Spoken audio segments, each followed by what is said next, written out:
కాంగ్రెస్ నాయకులు అద్దంకి దయాకర్ కి అదే విధంగా రామ్మోహన్ రెడ్డికి హరీష్ రావు లీగల్ నోటీసులు అయితే ఇవ్వడం జరిగింది. అతనికి క్షమాపణలు చెప్పాలంటూ కూడా ఆ లీగల్ నోటీసులు అయితే ఇవ్వడం జరిగింది. ముఖ్యంగా ఈ లీగల్ నోటీసులు ఇవ్వడానికి గల కారణం ఈ అద్దంకి దయాకర్ అదే విధంగా సామా రామ్మోహన్ రెడ్డి వీళ్ళిద్దరు కూడా అతని పైన దుష్ప్రచారం చేస్తున్నారని చెప్పాలి. తెలంగాణలో వర్షాలు పడకుండా, వానలు రాకుండా, వాగులు నిండకుండా ఆ దేవాలయాలకు వెళ్లి క్షుద్ర పూజలు చేస్తున్నారంటూ కూడా అతని పైన ఆరోపించారని చెప్పేసి, హరీష్ రావు పైన దుష్ప్రచారం చేస్తున్నారని చెప్పేసి ఆయన తీవ్ర ఆగ్రహం వ్యక్తం చేశారు. అందులో భాగంగానే ఇటు సామా రామ్మోహన్ రెడ్డికి అదే విధంగా అద్దంకి దయాకర్ కి వీళ్ళిద్దరికి కూడా లీగల్ నోటీసులు అయితే ఇవ్వడం జరిగింది. క్షమాపణలు చెప్పాలి, బేషరతుగా క్షమాపణలు చెప్పాలి అని చెప్పేసి, నా పైన ఇలాంటి దుష్ప్రచారం చేయడం నేను వ్యతిరేకిస్తున్నాను, తీవ్రంగా ఖండిస్తున్నారని చెప్పేసి కూడా ఆ లీగల్ నోటీసులు అయితే వాళ్ళిద్దరికి ఇవ్వడం జరిగింది. ఇందులో భాగంగానే చాలా వరకు కూడా ఈ ఇద్దరి పైన కూడా కేసులు పెట్టేందుకు హరీష్ రావు పైన చేస్తున్నటువంటి అంటే బీఆర్ఎస్ మాజీ మంత్రిగా ఉన్నటువంటి హరీష్ రావు అదే విధంగా అతని పైన ఈ విధంగా ఆ దుష్ప్రచారం చేయడం ఏంటంటూ కూడా చాలా వరకు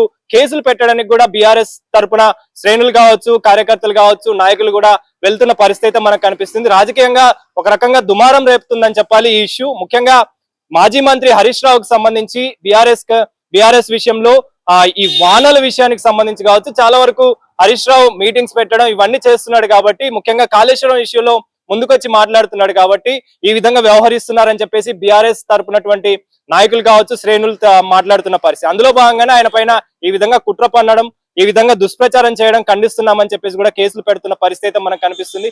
అందులో భాగంగానే హరీష్ రావు వాళ్ళిద్దరికీ కూడా నోటీసులు అయితే ఇవ్వడం జరిగింది. బేషరతుగా నాకు క్షమాపణలు చెప్పాలంటూ కూడా లీగల్ నోటీసులు అయితే ఇవ్వడం జరిగింది. ముఖ్యంగా ఆయన దేవాలయాలకు వెళ్ళడం, అక్కడ క్షుద్ర పూజలు చేస్తున్నారని చెప్పేసి తప్పుడు ప్రచారం చేయడం, దుష్ప్రచారం చేయడం ఆయన ఖండిస్తూ వ్యతిరేకిస్తూ కూడా ఈ లీగల్ నోటీసులు అయితే ఇవ్వడం జరిగింది. అంటే ఇటు దయాకర్ కావచ్చు, అదే విధంగా అద్దంకి దయాకర్, సామా రామ్మోహన్ రెడ్డి వీళ్ళిద్దరు కూడా మాట్లాడుతూ ఆయన వానలు పడకుండా అంటే తెలంగాణలో వానలు పడకుండా, అదే విధంగా వాగులు నిండకుండా, వర్షాలు రాకుండా ఈ విధంగా దేవాలయాలకు వెళ్లి క్షుద్ర పూజలు చేస్తున్నారంటూ కూడా ఆయన పైన ఆరోపించిన పరిస్థితి. ఆరోపణల నేపథ్యంలోనే హరీష్ రావు దానికి సీరియస్ అయ్యాడు. ఆ విషయంలో ఖండిస్తూ ఖచ్చితంగా నాకు క్షమాపణలు చెప్పాలని చెప్పేసి కూడా లీగల్ నోటీసులు అయితే ఇవ్వడం జరిగింది. ముఖ్యంగా తాజాగా రీసెంట్ గా చూసుకుంటే చాలా వరకు కూడా ఈ కాళేశ్వరం ఇష్యూ కావచ్చు, వానల విషయానికి వచ్చినా కూడా కావచ్చు, ఎల్లినో విషయంలో కూడా ఇటు కేటీఆర్, హరీష్ రావు చాలా వరకు కూడా మీటింగ్స్ పెట్టి, ప్రెస్ మీట్లు పెట్టి మాట్లాడడం జరిగింది.